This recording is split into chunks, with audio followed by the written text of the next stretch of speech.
नमस्कार, अनादि टीवी के इस खास कार्यक्रम सॉल्यूशन में आप सभी का बहुत स्वागत है। मैं हूं आपके साथ जया शर्मा। जैसा कि आप जानते हैं कि सॉल्यूशन में हम आपको देते हैं आपकी परेशानियों का सॉल्यूशन।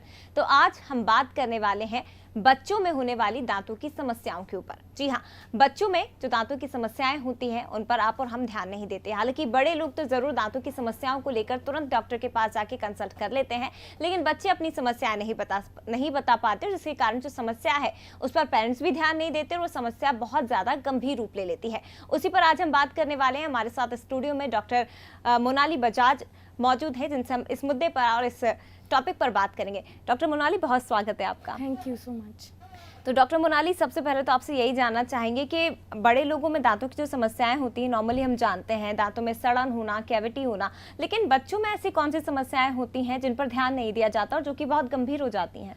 बच्चों में जो ज़्यादातर हमें समस्याएं मिलती हैं वो है दांतों की सड़न। हम लोगों में ऐसा होता है कि हम रेगुलर हमारे ब्रशिंग के टाइम पे देखते रहते हैं कि हमारे दांतों में कहीं कालापन तो नहीं है, कहीं सड़न तो नहीं है, पर बच्चे ये चीज़ नहीं देख पाते। तो ये जिम्मेदारी है पेरेंट्स की कि वो एक बार देखते रहें कि दांतों में कालापन या सड़न जैसी बीमारियां तो नहीं आ रही हैं। और बहुत कॉमन है बच्चों में सड़न होना, जो कि कैविटी फिर बड़े होकर और बड़ा रूप ले लेती है। बिल्कुल डॉक्टर मोनाली, हमने देखा है कि जब न्यू बॉर्न बेबी होते हैं तो उनको जब माताएं फीड करवाती हैं, मदर फीड करवाती है, तो बॉटल से भी हमने देखा है। और जब मदर्स फीड करवाती है उस टाइम पे भी ध्यान नहीं दिया जाता। रात के टाइम भी जो बॉटल होती है वो बच्चों के मुंह में रह जाती है, जो कि उनके दांतों पर बहुत ज़्यादा इफेक्ट करती हैं। तो क्या ध्यान रखना चाहिए बच्चों को फीड करवाते समय? फीड करवाते समय ये ध्यान रखना चाहिए कि जैसे ही फीडिंग प्रोसेस पूरा हो वैसे ही पूरे मुंह में एक कॉटन लेके उसको वेट करके, गीला करके, फिर मुंह में सारे मसूड़ों को एक बार क्लीन कर दे, ताकि मुंह में वो जो हम लोग मिल्क जो रहता है वो स्वीट रहता है, तो कहीं ना कहीं कीटाणु ऑलरेडी मुंह में रहते हैं। जो दांत आए नहीं होते हैं और जो दांत आ चुके होते हैं, ये दोनों के लिए हानिकारक रहता है। बिल्कुल। तो ये मदर्स के लिए बहुत ज़्यादा जानकारी जो है बहुत इम्पॉर्टेंट है, क्योंकि न्यू बॉर्न बेबी होते हैं और आप जब मदर बनती हैं तो ध्यान नहीं दिया जाता बच्चों की तरफ। फीड करवाते समय आप लोग ध्यान नहीं देते और बच्चों को बॉटल से आप फीड करवाते हैं तब भी ध्यान नहीं दिया जाता, जो कि आपके बच्चों के दांतों के लिए बहुत ज़्यादा भारी पड़ जाता है। डॉक्टर मोनाली, कई बार हमने देखा है कि पेरेंट्स के दिमाग में ये चलता है कि ठीक है, दूध के दांत हैं वो तो टूट ही जाएंगे और फिर दूसरे दांत आएंगे तब हम ध्यान रख लेंगे। इस तरह की बातें बहुत ज़्यादा पेरेंट्स में हमने देखी। तो ये जो अनदेखी है वो कितनी भारी पड़ सकती है? ये बहुत ज़्यादा हद तक भारी पड़ सकती है, क्योंकि जो हमारे दूध के दांत होते हैं और अगर उसमें इन्फेक्शन हो गया है, दूध के दांत के ठीक नीचे ही हमारे परमानेंट टूथ आ रहे होते हैं। इन्फेक्शन अगर दांत के नीचे है, जड़ों तक पहुंच गया है, तो हमारे जो परमानेंट टूथ है उस पर इफेक्ट बहुत ज़्यादा हो जाता है। तो जब हमारे इरप्टिंग जो हमारे परमानेंट टूथ आते हैं, फिर उसमें भी सड़न वाले चांसेस ज़्यादा रहते हैं। और कई बार तो ऐसा होता है कि हमारे परमानेंट दांत आ ही नहीं पाते इस वजह से, क्योंकि ऊपर सड़न बहुत ज़्यादा रहती है, तो वो प्रॉब्लम देता है। तो उस टाइम पे क्या ध्यान रखना चाहिए? आप क्या अगर हम लोगों के दूध के दांत में अगर सड़न है, हमको लगता है कि दांतों में कालापन आ रहा है, सड़न हो रहा है, भले ये दर्द दे रहा हो या ना दे रहा हो, हमें उसको जाके ट्रीट कराना चाहिए। उस पर अगर केरीज हो गया है तो फिलिंग करवाना चाहिए, अगर ज़्यादा हो गया है तो फिर रूट कैनाल वगैरह ट्रीटमेंट हम लोगों को बच्चों के दूध के दांतों पे भी ये ट्रीटमेंट करवाना ही चाहिए। और अगर दांत निकालना पड़ता है तो उस समय एक स्पेस मेंटेनर, उस जगह को मेंटेन करने के लिए एक स्पेस मेंटेनर आता है, वो भी देना चाहिए, ताकि हमारे जो परमानेंट टीथ है वो टेढ़े मेढ़े ना आए, उसी जगह पे आए जहाँ पे उन्हें आना चाहिए। बिल्कुल। तो ये बहुत इम्पॉर्टेंट हो जाता है कि बच्चों को लेकर जो अनदेखी कई बार पेरेंट्स कर देते हैं कि अभी तो हमारा बच्चा छोटा है और दूध के दांत निकले हैं, ये तो टूट जाएंगे। ऐसी जो लापरवाही की जाती है वो बहुत ज़्यादा गंभीर हो जाती है और उस तरफ ध्यान देने की बहुत ज़्यादा पेरेंट्स को ज़रूरत पड़ जाती है, क्योंकि जो छोटी छोटी सी प्रॉब्लम जिन पर आप ध्यान नहीं देते, अनदेखी कर देते हैं, वो आपके बच्चों की सेहत पर भी बहुत ज़्यादा असर डालती है। डॉक्टर मोनाली, ये आप हमारे दर्शकों को बताइए, क्योंकि दांत जो समस्या होती है वो हमारे चेहरे पर भी कहीं ना कहीं इफेक्ट करती है और दांतों से जुड़ी प्रॉब्लम फिर धीरे धीरे इन्फेक्शन का रूप ले लेती है, स्पेशली बच्चों में, क्योंकि वो चॉकलेट खाते हैं, दूध पीते हैं और पेरेंट्स भी सिर्फ ध्यान नहीं देते, तो वो उनकी बॉडी पर कितना इफेक्ट करती है? बॉडी पे जैसे बड़ों के इसमें होता है ऐसे ही बच्चों के इसमें भी होता है। अगर दांत में सड़न है तो हम जो खाना खा रहे हैं वो हमारे मुंह के द्वारा ही जाएगा। तो अगर हमारे दांतों में सड़न है, वहीं पे इन्फेक्शन है, तो जो हम अंदर खाना लेंगे वो भी इन्फेक्शन, उसमें भी बैक्टीरिया इंक्लूड हो जाएंगे और ऐसे करके हम लोगों की बॉडी में भी इन्फेक्शन फैलने के चांसेस हैं। इवन हम लोगों के हार्ट डिजीज़ बहुत जगह डायग्नोस हुई है जस्ट बिकॉज हमारे ओरल में वो वाले बैक्टीरियाज प्रेजेंट थे, तो वो अंदर जाके हमें हार्ट प्रॉब्लम्स तक पे भी कंडीशन जा सकती है। यानी कि बच्चों में भी ये जो हार्ट से रिलेटेड प्रॉब्लम है और स्वेलिंग की जो दिक्कत है वो बच्चों को हो सकती है और इवन शायद जो मुंह का कैंसर है वो भी इससे ये प्रॉब्लम जो हो जाती है। और मुंह के कैंसर के बारे में तो आप लोग बहुत अच्छे से जानते हैं कि कितना डेंजरस हो जाता है, जान का खतरा भी इसमें बन जाता है। तो ये जो प्रॉब्लम है, छोटी सी आपकी लापरवाही आपके बच्चों के लिए भारी पड़ सकती है।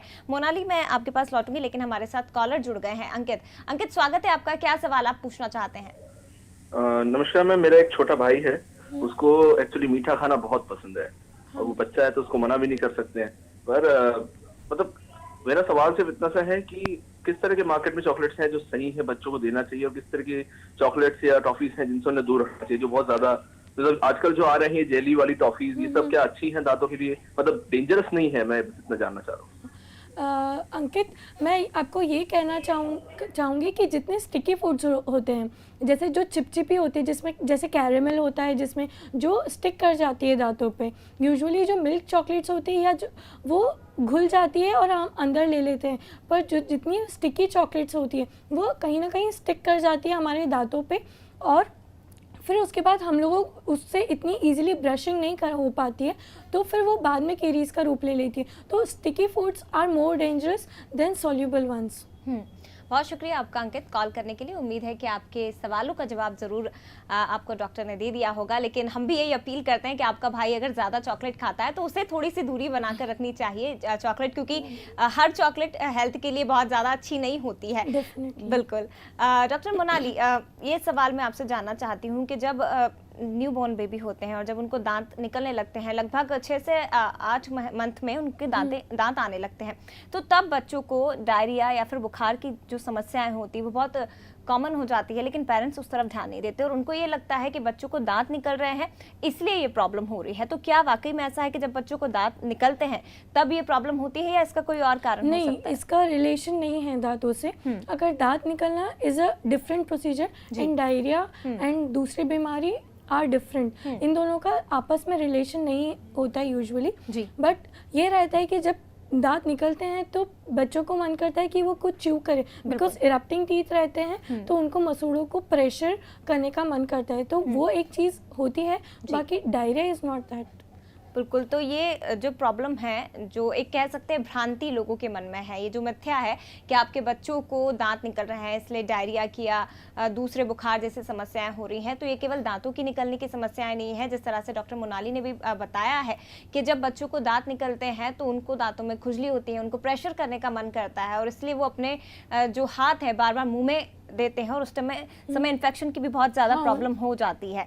तो ये पेरेंट्स को ध्यान रखने के लिए बहुत ज़्यादा इंपॉर्टेंट है कि जब इस तरह की समस्या हो तो आप तुरंत डॉक्टर से कंसल्ट करें, ना कि इन भ्रांतियों में फंसे रहें कि दांत निकल रहे हैं इसलिए बच्चों को डायरिया या फिर बुखार जैसी प्रॉब्लम हो रही है।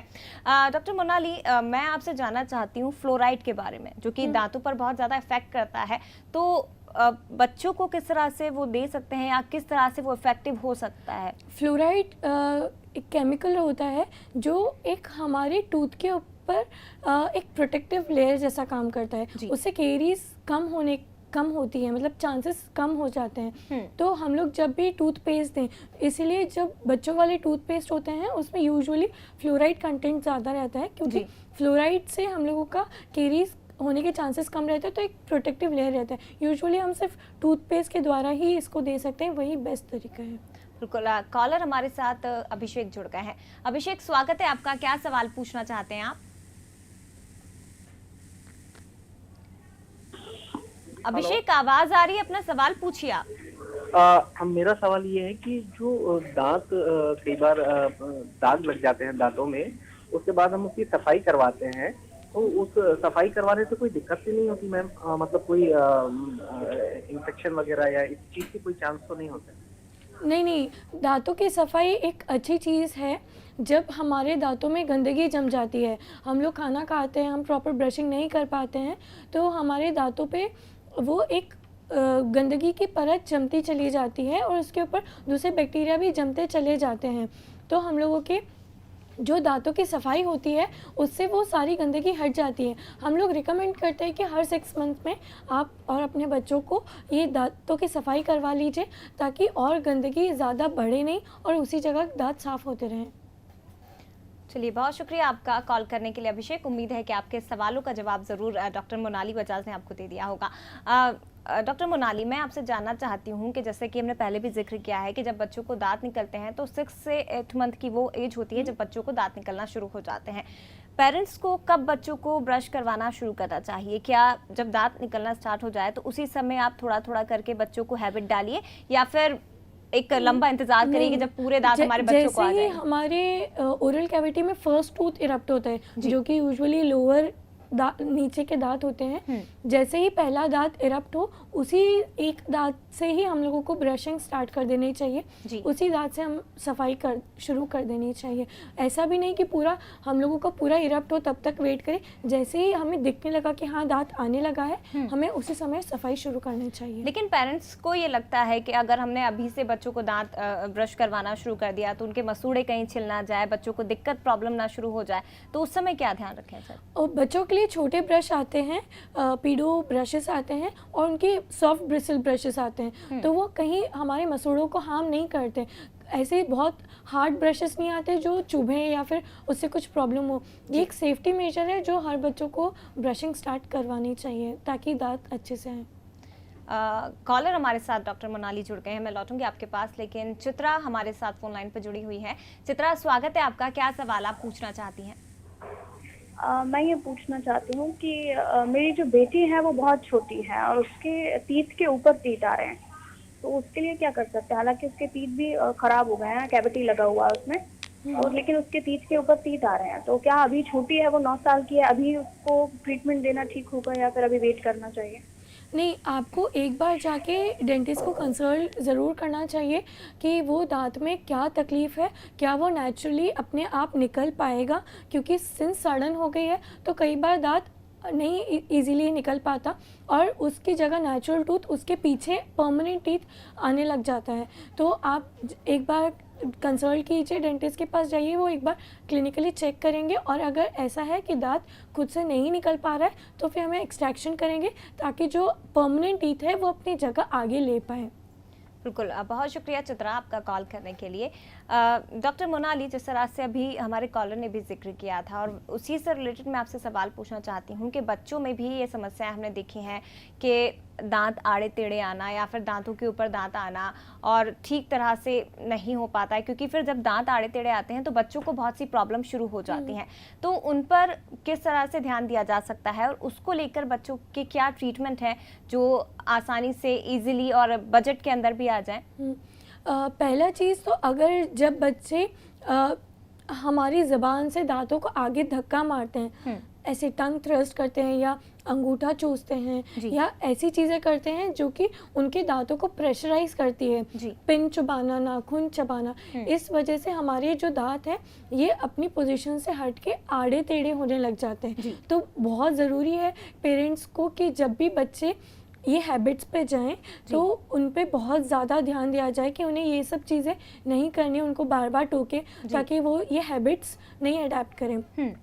जो बच्चे हैबिट कर लेते हैं और उनके जिनके दांत आड़े टेढ़े हो जाते हैं उनके लिए फिर हम लोगों के पास ट्रीटमेंट ऑप्शंस रहते हैं। कुछ ट्रीटमेंट ऑप्शंस अगर अर्ली एज में पता चल गया तो हैबिट ब्रेकिंग अप्लायंस भी होते हैं ताकि हम लोग उनकी आदतें छुड़वा सकते हैं, वो अप्लायंस भी हो सकते हैं। और एक बार आदत छूट गई तो जो दांत टेढ़े मेढ़े हैं उनको भी ठीक किया जा सकता है। ऑर्थो ट्रीटमेंट रहता है, ब्रेसेस वाला ट्रीटमेंट जिसमें हम तार लगते हैं, वो ट्रीटमेंट भी होते हैं। इस प्रकार के कई सारे ट्रीटमेंट होते हैं जिससे ये सब ठीक हो सकते हैं। बिल्कुल, तो ये बहुत इम्पॉर्टेंट हो जाता है कि जब बच्चों को इस तरह की समस्या हो और अगर आपके बच्चों में ये प्रॉब्लम अभी शुरू हो रही है कि बच्चों के दांत जो है ठीक ढंग से नहीं आ रहे हैं या फिर आड़े टेढ़े आ रहे हैं, एक के ऊपर एक दांत आ रहे हैं, तो वो भी कहीं ना कहीं बच्चों की जो लापरवाही है या फिर उसको लेकर पेरेंट्स जो लापरवाही करते हैं उसका ही नतीजा होता है, जो कि आपके बच्चों के लिए बहुत महंगा साबित हो सकता है। डॉक्टर मोनाली, खान पान से जुड़ी हुई अगर हम बात करें तो क्या सिर्फ चॉकलेट या मीठा ही है जो बच्चों के दांतों पे ज़्यादा इफेक्ट करता है? क्योंकि आजकल बच्चों को हमने देखा है कि घर का खाना उन्हें पसंद नहीं है, हेल्दी फूड नहीं लेते हैं, फास्ट फूड ज़्यादा प्रेफर करते हैं, पिज्ज़ा बर्गर ये ज़्यादा पसंद करते हैं, तो क्या ये भी दांतों पर असर करते हैं बच्चों के? डेफिनेटली असर करता है। एक हेल्दी डाइट से हमारा अगर प्रॉपर कैल्शियम जा रहा है, प्रॉपर न्यूट्रिशन जा रहे हैं, तो हमारे उस प्रकार से बोन हेल्दी होंगे, हम लोगों की गम्स हेल्दी होंगे, प्रॉपर फाइब्रस फूड अगर जाता है तो गम्स हेल्दी होंगे, हमारे टूथ हेल्दी रहेंगे।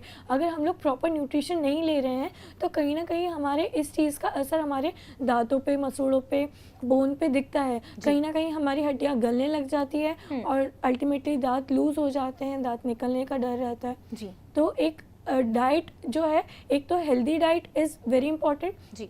दूसरा चीज़, जो चीज़ें जैसे मीठे के अलावा भी कई सारी चीज़ें जो आजकल के फास्ट फूड में आ रही है, जो दांतों पे चिपकती है और रह जाती है, हम लोग जो इजीली ब्रशिंग के टाइम पे नहीं निकल पाती, वो चीज़ें भी काफ़ी हानिकारक होती है क्योंकि वही सड़न का रूप ले लेती है समय के साथ।